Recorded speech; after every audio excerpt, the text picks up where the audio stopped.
مختصر ذکر کروں گا کیونکہ میری داستان حیات میں اس سیاحت کی پہلی اہمیت نہیں۔ میں جس مقصد کی خاطر اس کھاٹ راگ میں الجھا تھا وہ میرے لیے سب سے زیادہ اہم تھا، لیکن یہ بھی نہیں ہو سکتا کہ میں چپ چپاتے اس ذکر کو گول کر کے آگے بڑھ جاؤں۔ جن قارئین کو یہ بیان طولانی اور بورنگ محسوس ہو ان سے ابھی، اور جو اسے پڑھ کر تشنگی محسوس کریں ان سے بھی میں پیش کی معذرت خواہ ہوں۔ 25 اپریل کی صبح ہمیں ایجپسی میوزیم مصر کے عجائب گھر کی سیر کرائی گئی۔ ہمارا گائیڈ بن حال اپنے متاثر کن زور بیان سے ہمیں قدیم مصری تہذیب کے دور میں لے گیا۔ ہم خود کو ہزاروں سال پہلے کے مصری بادشاہوں کے عہد میں محسوس کرنے لگے۔ یہ ایک سنسنی خیز اور ناقابل فراموش محسوساتی تجربہ تھا۔ ازیں علاوہ ہم نے بہت سے بادشاہوں کے مجسمے اور عظیم الشان اہرام بھی دیکھے۔ شام کے وقت کوچ کے تمام مسافروں کو بذریعہ ٹرین اسوان کے لیے روانہ کر دیا گیا۔ اس ٹرین کو رات بھر سفر کر کے قاہرہ سے اسوان پہنچنا تھا۔ 26 اپریل کو اسوان کی سیر کی گئی۔ دیگر چھوٹے موٹے اہم مقامات کا نظارہ کرنے کے بعد ہمارا ٹور مینیجر ہمیں اسوان ہائی ڈیم دکھانے لے گیا۔ یہ ڈیم دنیا کا ایک بڑا آبی ذخیرہ مانا جاتا ہے، جس کی دیواروں کے اندر 162 ارب مکعب میٹر پانی ذخیرہ کرنے کی گنجائش ہے۔ ایک محتاط اندازے کے مطابق یہ 162 ارب کیوسک میٹر پانی 1.5 ملین ایکڑ زمین کو بآسانی سراب کر سکتا ہے۔ اسوان ہائی ڈیم 1971 میں مکمل ہوا تھا۔ یہ بڑی دیکھنے کی چیز ہے۔ ڈیم سے فارغ ہونے کے بعد ہم نے بوٹینیکل گارڈنز دیکھے اور یوں دن کا اختتام ہو گیا۔ 27 اپریل کو ہم نائل کروز میں بیٹھ کر اسوان سے ایڈفو کی جانب روانہ ہو گئے۔ نائل کروز ایک عالی شان اور آرام دہ شپ ہے۔ انڈے کے مانند سفید رنگ کے اس بحری جہاز کی باڈی پر نیلی، سبز اور پیلی طویل پٹیاں بہت حسین اور خوبصورت دکھائی دیتی ہیں۔ نائل کروز پر بنے ہوئے تمام پرائیویٹ کیبن ہر قسم کی سہولت سے لیس ہیں۔ ٹی وی سیٹ اور ایئر کنڈیشنر تو لازمی شے ہے۔ اس کے علاوہ swimming pool, sun bath deck, restaurant, nightclub اور مختلف نوعیت کی گفٹ شاپس سب کچھ شپ پر موجود ہے۔ نائل کروز پانی میں تیرتے ہوئے کسی جہان حیرت سے کم نہیں۔ ایڈفو تاریخی اعتبار سے بہت اہمیت کا حامل ہے۔ ہم نے یہاں مصری آرکیٹیکچر کے عظیم الشان شاہپارے دیکھے جو 3500 سال قبل رمسیس دوئم کے عہد کی یاد تازہ کرتے ہیں۔ اسی دوران میں جھیل ناصر کا نظارہ بھی کیا گیا۔ لنچ کے بعد ہم کوم اومبو پہنچے اور ہم نے ایک ایسا ٹیمپل دیکھا جو منفرد اور باعث حیرت ہے۔ کوم اومبو ٹیمپل کو بیک وقت 2 مصری خداؤں کی مشترکہ عبادت گاہ ہونے کا اعزاز حاصل ہے۔ آنے والی رات ہم نے نائل کروز ہی میں بسر کی۔ 28 اپریل کا نائل کروز ہمیں ایڈفو سے لگزر لے گیا۔ لگزر میں ہمیں ایک ایسا ٹیمپل دیکھنے کا ملا جو مصر کا سب سے زیادہ محفوظ ٹیمپل کہلاتا ہے۔ محفوظ ان معنوں میں کہ یہ ابھی تک کم و بیش اپنی اصلی حالت میں موجود ہے۔ یہ ٹیمپل فالکن دیوتا ہورس سے منسوب ہے۔ لگزر ہی میں ہم نے تھبیس کا قدیم شہر بھی دیکھا۔ یہ رات بھی نائل کروز پر ہی بتائی گئی۔ 19 اپریل کو لگزر میں ہی واقع مشہور و معروف وادی ویلی آف دی کنگز دیکھی گئی۔ اس وادی میں مشہور زمانہ کنگ توتنخ آمن بھی دفن ہے۔ ہم نے لگور کی سیر کا سلسلہ جاری رکھا اور سہ پہر کے وقت کانیکی کے مخصوص ہوٹل میں چیک ان ہو گئے۔ ان کے ساتھ ہی نائل کروز کا سفر تمام ہوا۔ ہم نے ہوٹل کے سوئمنگ پول میں ایک فرد بخش تیراکی کی اور آرام کی غرض سے اپنے کمرے میں گھس گئے۔ 30 اپریل کی صبح لگزر سے قاہرہ جانے سے پہلے ہم نے ٹیمپل آف لگزر کی بھی سیر کی۔ ازیں علاوہ اونٹ کی سواری بھی کی گئی۔ یہ دن بھی سیر و تفریح میں گزر گیا اور ہم بائی ایئر قاہرہ کی جانب پرواز کر گئے۔ 1 مئی کو قاہرہ کی تفصیلی سیر کی گئی۔ دیکھنے کی قابل ذکر جگہیں جو رہ گئی تھیں انہیں نپٹایا گیا۔ ان مقامات میں بازار، خان الخیلی، مختلف قدیم اہرام اور دیگر مساجد کے ساتھ ساتھ مسجد سلطان حسن بھی شامل تھی۔ خان الخیلی بازار اور مسجد السلطان حسن میرے پہلے سے دیکھے ہوئے مقامات تھے۔ اس رات ہوٹل اویسس میں ایک گیٹ ٹوگیدر پارٹی کا اہتمام کیا گیا۔ مصر کی 8 روزہ سیر مکمل ہو گئی تھی اور خدا کا لاکھ لاکھ شکر ہے ان 8 دنوں میں کوئی بھی ناخوشگوار واقعہ پیش نہیں آیا تھا۔ اگلی صبح یعنی 2 مئی کو ہم مصر سے اسرائیل روانہ ہو گئے۔ یہ سفر قاہرہ سے تل ابید تک کا تھا۔ تل ابید کی فضا میں داخل ہوتے ہی میری عجیب سی حالت ہونے لگی۔ لی۔ میں نے خود کو جذباتی کشمکش میں مبتلا پایا۔ ربی موشے ایمن نے اسی شہر کے پوش علاقے کے ایک بنگلے کی بلائی منزل پر میری جان تمنا کو ایک طویل عرصے سے قید کر رکھا تھا۔ ساحل تک عملی رسائی کا ایک راستہ مجھے ازبر ہو گیا تھا۔ اس وقت میرا جی چاہ رہا تھا میں کانیکی کے قافلے سے بچھڑ جاؤں اور کمان میں سے نکلے ہوئے کسی تیر کے مانند سیدھا اپنے حاصل زندگی تک پہنچ جاؤں۔ ہر مصلحت، ہر احتیاط کا دامن جھٹک کر میں آگے ہی آگے بڑھتا چلا جاؤں اور اپنی ساحل کو حاصل کرنے کے بعد کسی ایسی پرسکون وادی کی طرف نکل جاؤں جہاں ہم دونوں کے سوا اور کوئی نہ ہو، صرف وصال کے رات دن ہو، ہجر کی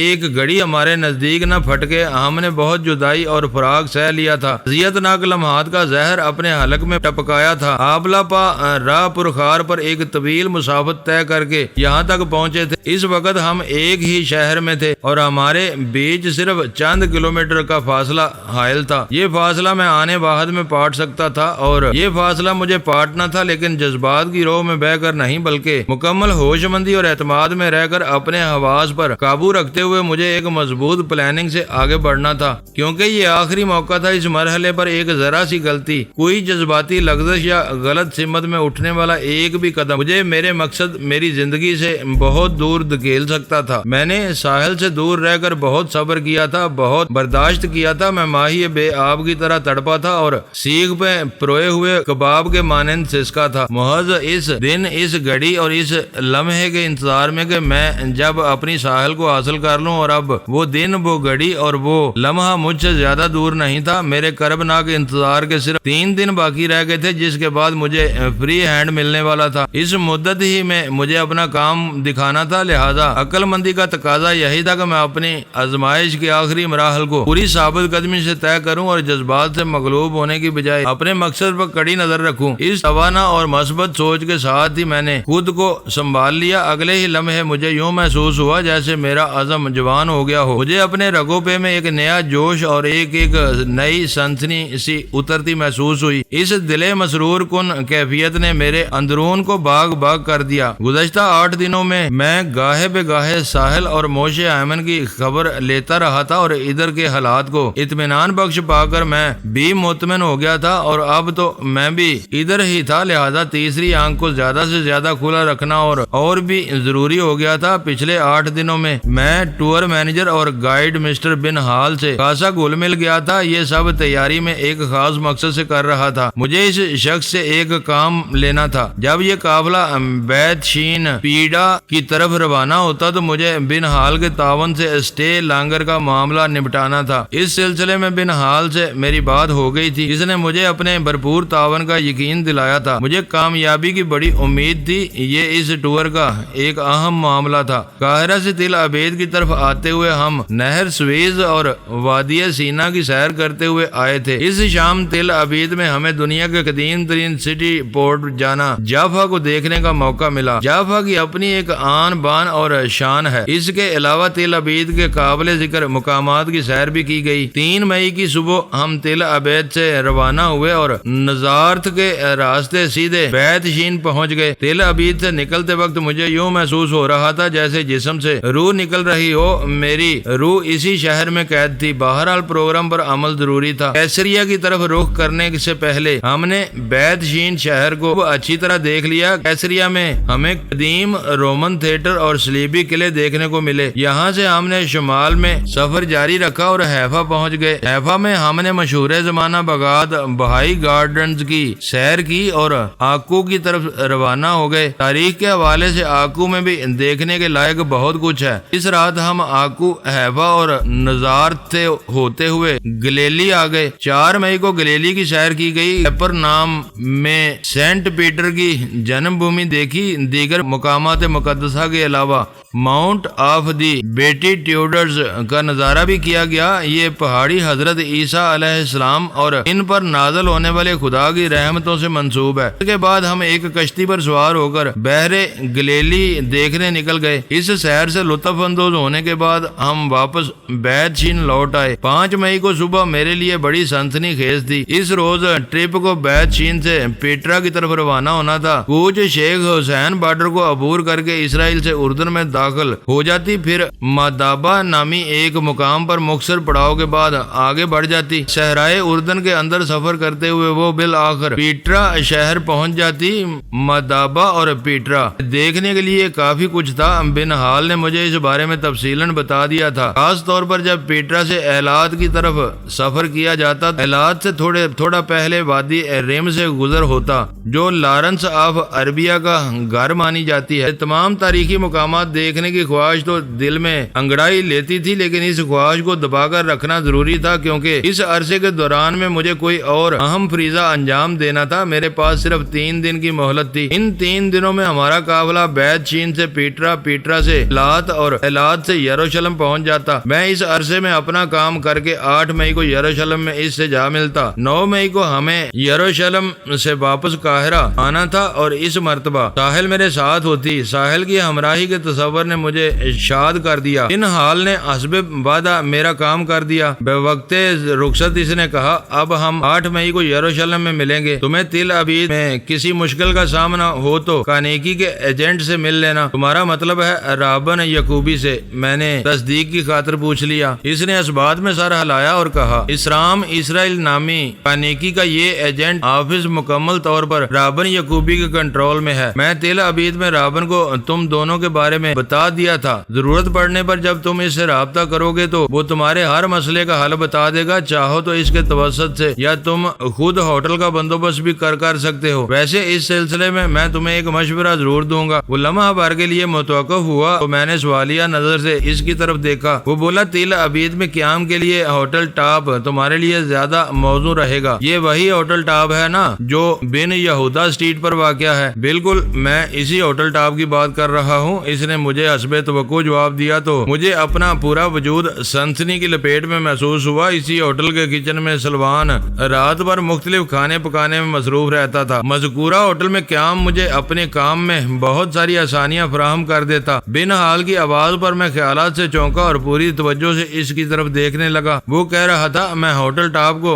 فوقیت دینے کے لیے اس لیے کہہ رہا ہوں کہ یہ ہوٹل ہماری کمپنی کے پینل پر ہے، لہذا تمہیں وہاں قیام کے دوران میں زیادہ سے زیادہ سہولیات قدرے کم ادائیگی میں حاصل ہو جائیں گی۔ ہوٹل والے کمپنی کے مسافروں کا بہت خیال رکھتے ہیں۔ میں نے تم دونوں کو اسٹے لانگر کے سلسلے میں کانیکی کا NOC دے دیا ہے۔ میرا نہیں خیال کہ تمہیں کسی قسم کی دشواری کا سامنا کرنا پڑے۔ میں نے ایک اہم سوال کیا کہ ان 3 روز کے دوران میں مجھے یعنی ہمیں صرف تل ابید تک ہی محدود رہنا ہوگا؟ ایسی کوئی قید نہیں ہے، وہ سمجھانے والے انداز میں بولا۔ تم دونوں کے پاسپورٹس پر اسرائیل کا ویلڈ ویزا لگا ہوا ہے۔ تم اس ویزا کی مدت کے دوران میں پورے اسرائیل کی سیر کر سکتے ہو۔ اگر کبھی یہ سوال سامنے آئے گے تم دونوں اپنے ٹرپ کے ساتھ کیوں نہیں ہو تو تم پوچھنے والے کو اسٹے لانگر کا NOC دکھا سکتے ہو۔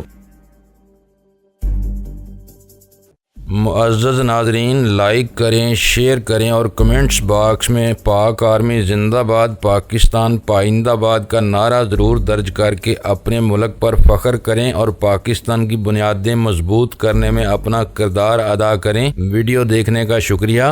معزز ناظرین، اپنا خیال رکھیے گا اور ہمارے چینل کا بھی۔ ISI پاک آرمی زندہ باد، پاکستان پائندہ باد۔